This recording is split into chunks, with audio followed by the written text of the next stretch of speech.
All right, everybody, welcome back. Boy, did you enjoy that intro or what? It took me all of like 3 hours to come up with. But anyways, welcome back to another fun-filled episode of Pop Goes the Zebra.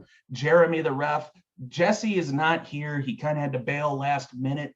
That's all right because I'm joined by a very special guest tonight, longtime friend of mine.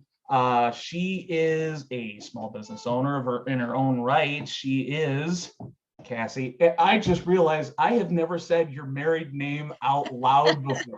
Let's see if I can do it because I have a fun last name, so like I never get upset if anybody butchers it, but I want to see if I can do it. Hinsey. Cool. Yep. Hinsey. Hinsey, yep. like a Z. Yeah, kind of. Yep. Well, then I got to know like what's the background on that? Like, is it like German? Is it English? Is it like?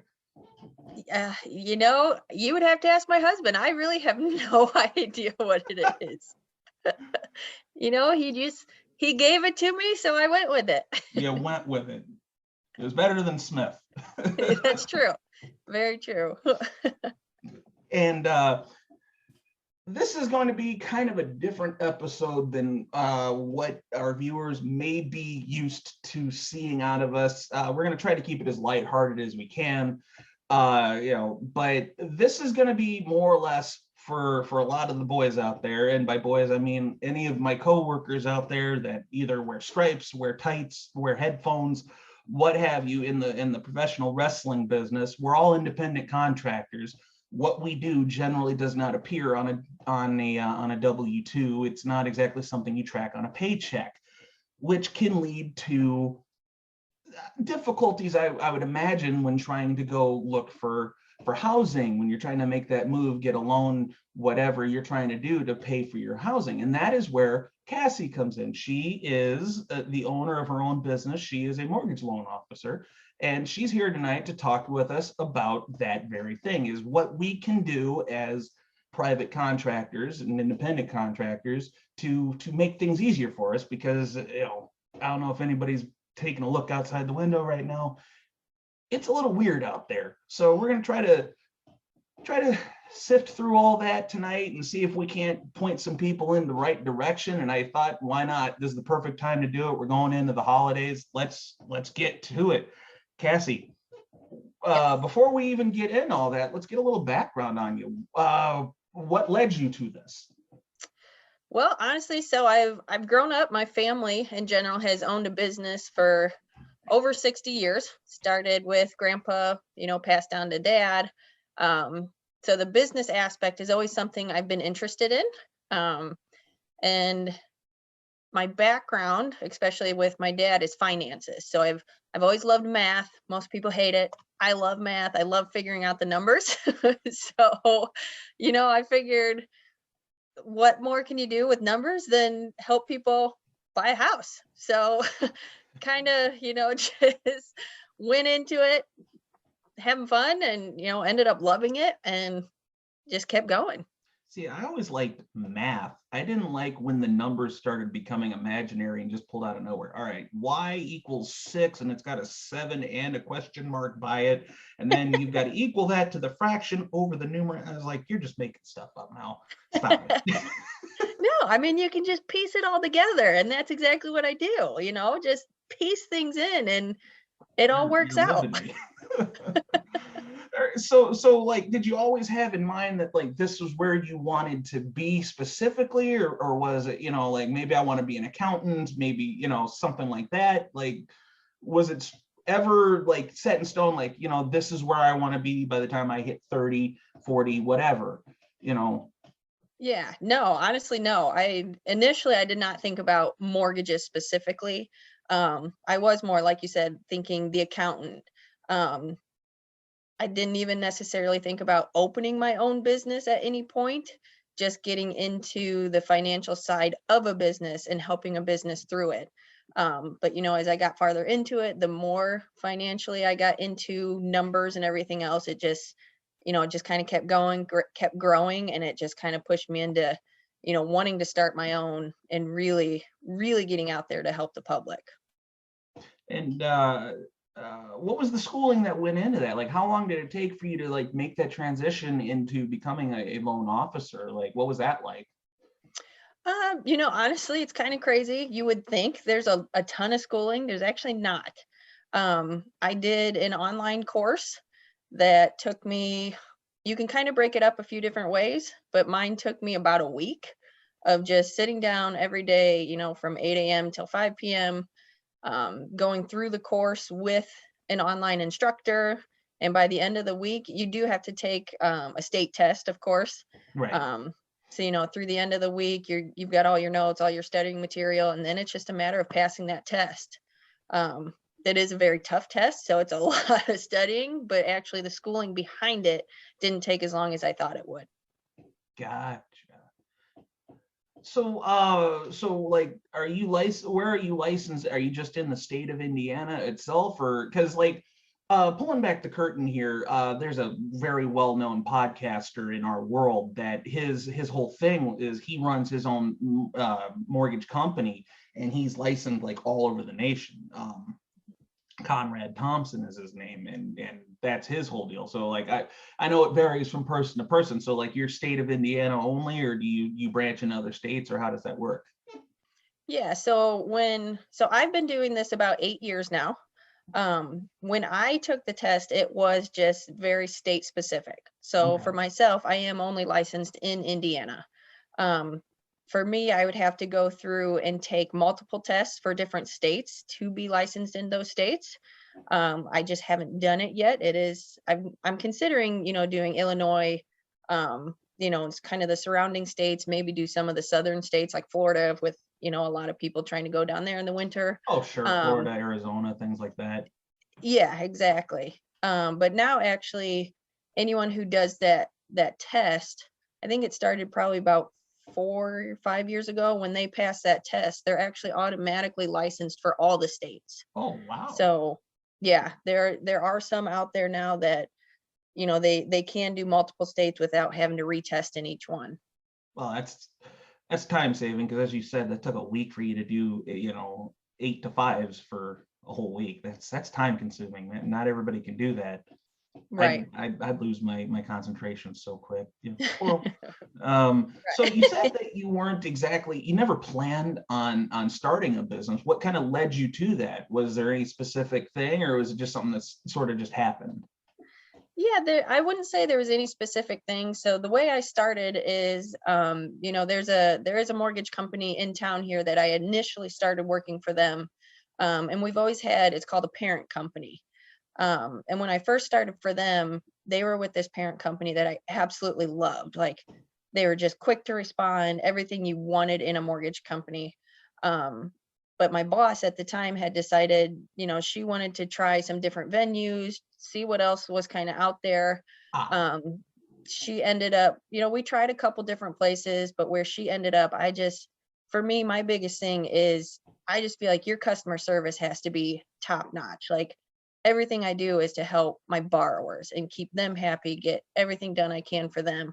And the company I felt like that they had ended up with, I just wasn't able to provide the service that I really thought was necessary.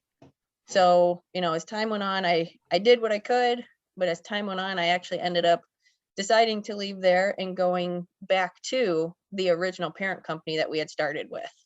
And that's when I opened up my own branch and business. so pulling back the curtain for you guys, complete open honesty here. Cassie was helping myself and Allison when we first started looking for a place of our own, and I will back up every single letter and verb that she threw out there. Her response time was amazing. I never felt like I was bothering her, and there's times I really felt bad and in texting, but like, customer service is such a big part of any business, and specifically this business. It's already scary enough out there. You're trying to find that perfect house that you're going to bet 30 years of your life on or whatever. The last thing that you really want is a pushy agent or anything like that. So I will back up everything that you say 100%.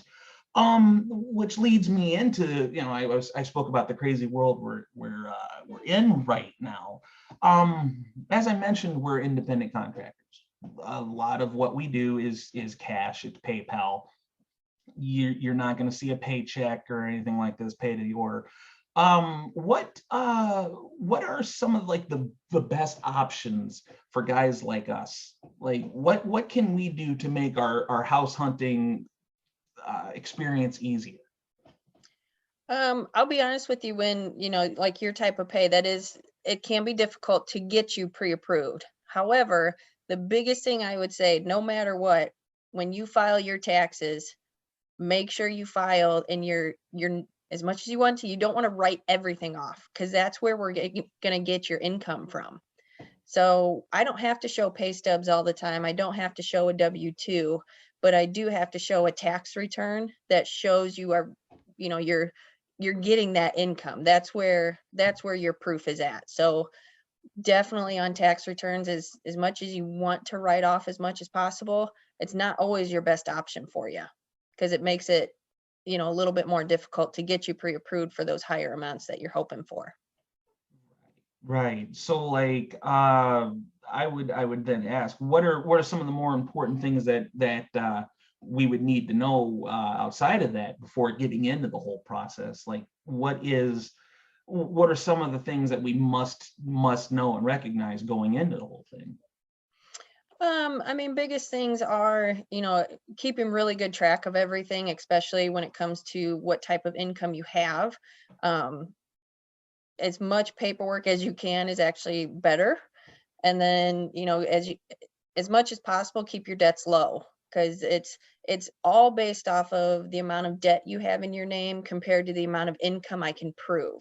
So that's, where we're going to be able to figure out exactly how much of a size of a loan I can get for you. So if you can keep those debts lower, whether they be credit cards, car payments, personal loans, student loans, all of those, or anything that's reporting to credit, that's what we're looking at.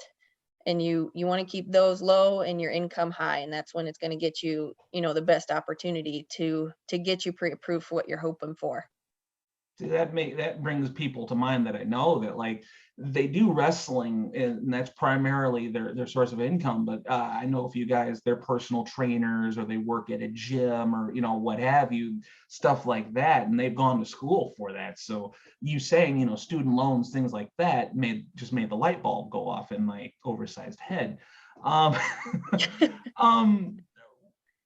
yeah, trying to figure out what the best question is here. I'm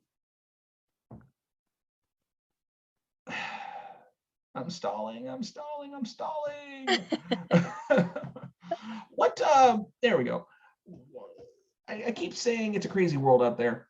I know we ran into it when we were looking. It just wasn't the right time. The houses were going faster than you could set up a time to go look at them. What would you say the guess is for how the housing market and things like that are going to look in the coming future? I mean, I know everything's changing by the moment, but like the situation we're in now, like, does that look like it's going to change anytime soon? Does it look like it's going to stay for a while? Like, what would you guess if you had to hazard one? Yeah. Honestly, I think the market is going to stay, roughly where it's at for the next, probably couple years. I do see it's starting to slow down in the fact that there's starting to be a little bit more time. Like you said before, you were having problems even scheduling a showing because it was gone before it barely hit the market. I do feel like there's a little bit more time now, and there's a little bit more inventory, more houses out there. But I honestly don't see the market slowing down anytime soon.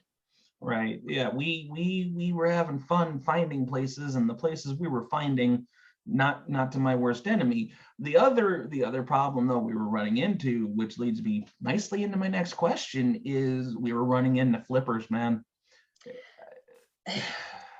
Yeah. And flippers are tough. When they come in with a cash offer, that's pretty tough to beat. So, Yeah. yeah, your best bet is to be ready with a good solid offer. Go in there pre-approved, expecting to pay probably full price to even have a chance at getting these homes.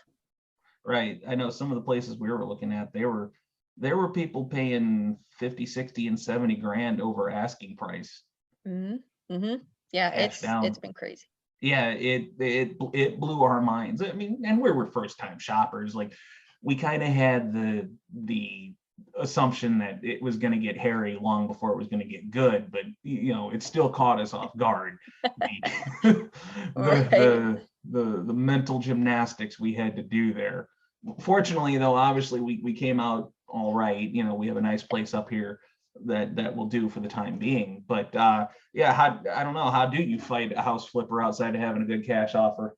Yeah, honestly, there's not a lot you can do because, like you said, even the cash offers are going in over asking price. Hmm. So, um, that's really the best you can do is just go in with a good solid offer. Don't Right now is not the type of market that you can, lowball these sellers. They know they're going to get, top dollar out of it. So you just got to go in as strong as you can. Yeah, hey, there you so so would you say that right now it's more of a time to rent than it is to buy necessarily, or does it varies by case, or what do you think? Honestly, and not just saying this just because of what I do, but no, I mean, obviously renting is an option and it is a good option just because of how the market is and it's hard to get in. But honestly, a lot of places, at least around by me, the rent, even though the market's so high, the rent is still higher than what it would be if you're paying a mortgage. So, and they always talk about with rent, you're basically just throwing away money. You're making someone else money. And it's true. I get it. It's a tough market, but I still think if it's a possibility, it's still probably better to buy than it is to rent. Okay. Okay. Sometimes there's not a whole lot of option though, Yeah, and we exhausted our options. This just kind of came across, and my cousin used to live in this complex, actually on the other side of the very building we're in. So uh, I knew about this place. I'd already kind of been in it long before I'd ever lived in it. So it was just kind of one of those, the shoe fit, wear it, right, type right, of thing. And being literally down the street from where she works, like I don't think she's got even a 2-minute drive. I mean, if I've right. got the long drive at 15 minutes for work, you bite the blanket and you go with it. Right. Yeah, no, um it definitely is, a good option. Glad there are options like that out there. Because it's tough to get into a house right now. yeah, I mean, we'll revisit that in a few years, obviously, but for now we've definitely found a place that suits every need we have. uh you know Maybe we'd like a bottom floor. I mean, sometimes carrying like carrying the groceries up those stairs after a long day, man, it can Good but exercise. oh, who you telling? I just had a date with the stairmaster. Not fun. So when you go to start looking into purchasing, um, how do, how do you go about finding the right lender? Not everybody knows you, so not every unfortunately not everybody's going to come to you, right?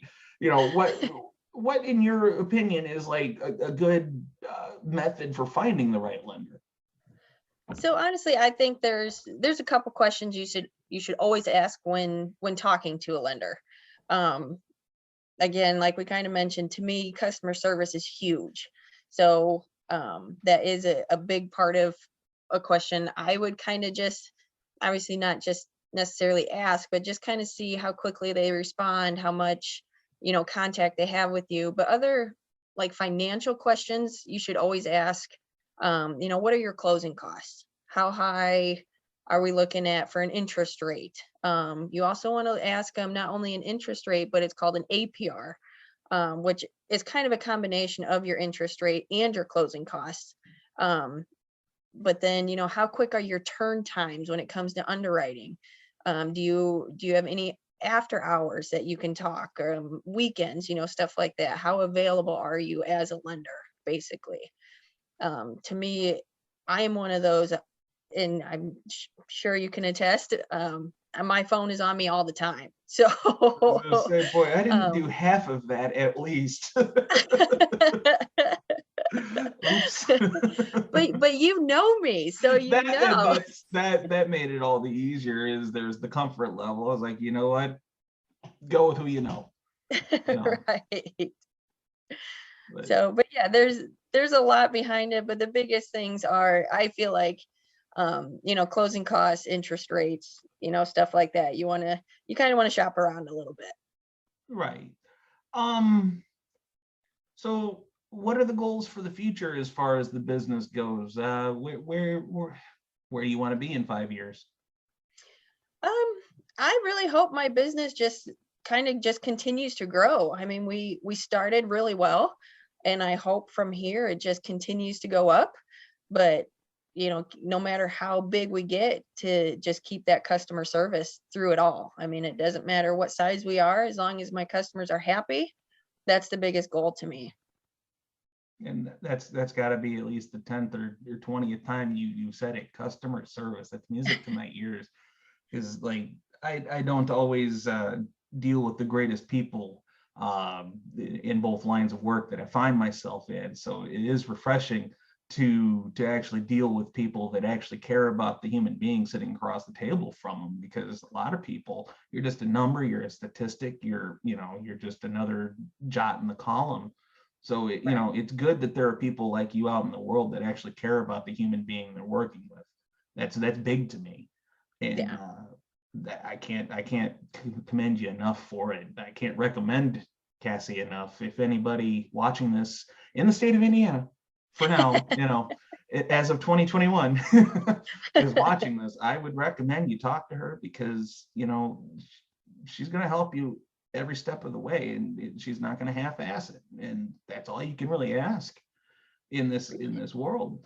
Getting a little lighthearted now. I don't know if we can peel the curtain back too much, but do you have any funny stories of things that have come up in your line of work that, like, oh my gosh, that actually happened, type of thing that you can talk about? Right. Yeah. It's not really funny at the time, but it's funny when you think about it later. Okay.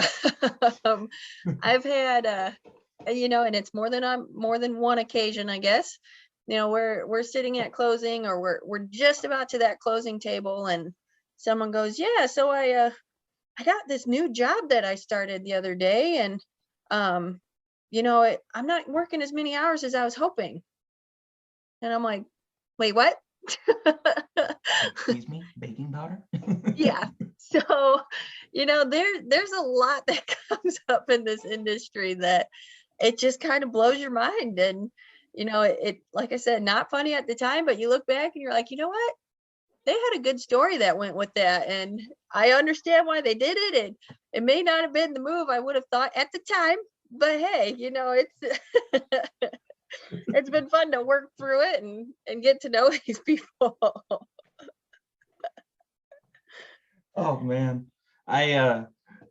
Funny story of mine. I went out to Las Vegas one time for a training seminar, and everything went well. Made it to Vegas, got the seminar, did the deal, met everybody, shook the hands, kissed the baby, all that. And then I go explore Vegas for the rest of the evening, because my flight back was the next morning. I was out there for Saturday, fly back Sunday morning, ready to go for work Monday. So, I explore Vegas for the night, no problem. I didn't lose my wallet. I didn't get stabbed. I didn't get shipped off to a third world country, anything like that. So I get to the airport the next morning, and my ticket won't work. And I'm like, what's going on? So I go talk to the nice lady at the kiosk. She's like, sir, this flight took off at like 9 o'clock last night. Now, I did not have the money to buy a ticket, so I had to get creative to get home. Your boy almost had to walk home from Vegas. That's impressive. Only me. Only, well, not only me. I mean, I'm sure it's happened before, but like, it was like one of those last minute deals where like, I had to go do the seminar because X, Y, Z. And so I did it, and like, I don't regret doing it. I regret that it happened, but oh, I felt so helpless at that point. But anyway, back to the business at hand. Do you have any parting advice for anybody that might be considering getting into this? Any last pearls of wisdom you might have? Yeah, so honestly, I'd say just really watch the biggest things you want to watch for: credit and income. So make sure, even rent is a big thing. Make sure everything is paid on time. That's a big thing, of course, they look for. So bills in general, rent, everything, just keep it up to date, and I think you'll be all good to go. I mean, make sure you, especially the younger generation, especially, open up some credit cards. I know it sounds silly, but actually it is better to get credit going. Keep the balance on the credit cards low. Don't go crazy and spend. Don't max out the credit cards. That's never a good thing. But get one open, get some credit going, and really, start to show you can make those payments. So she and I had a very intense conversation about that. I was always the don't spend money you don't have type of person. I was very anti-credit card because I'd seen people that I love get into trouble with those. And I'm like, you know what? I just don't see that working. And finally she said, hey, you need to do this. I was like, okay. So, and now, sitting on the other side of it, I get it.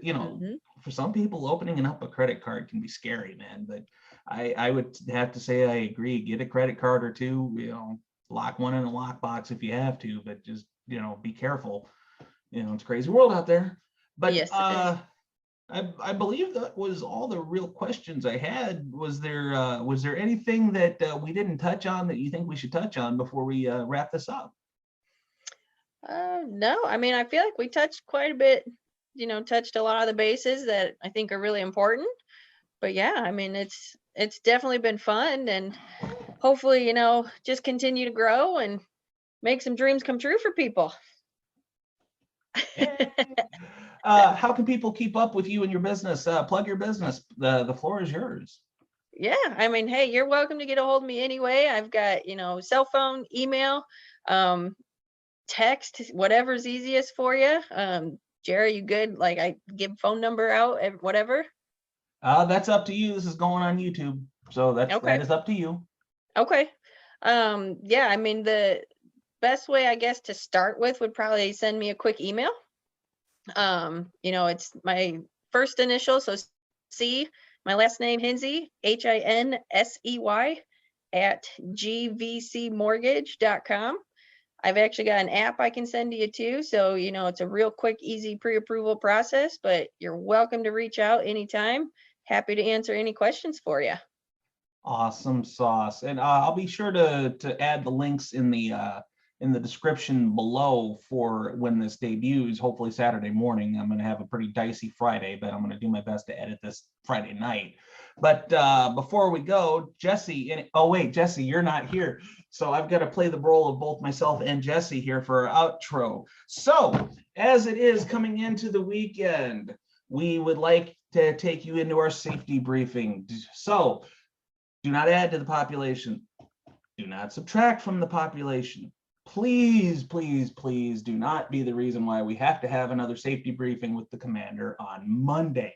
So with that being said, this is the lone pilot of Pop Goes the Zebra tonight, wishing everybody on Earth a good night, and we'll see you next time. Take care, everybody.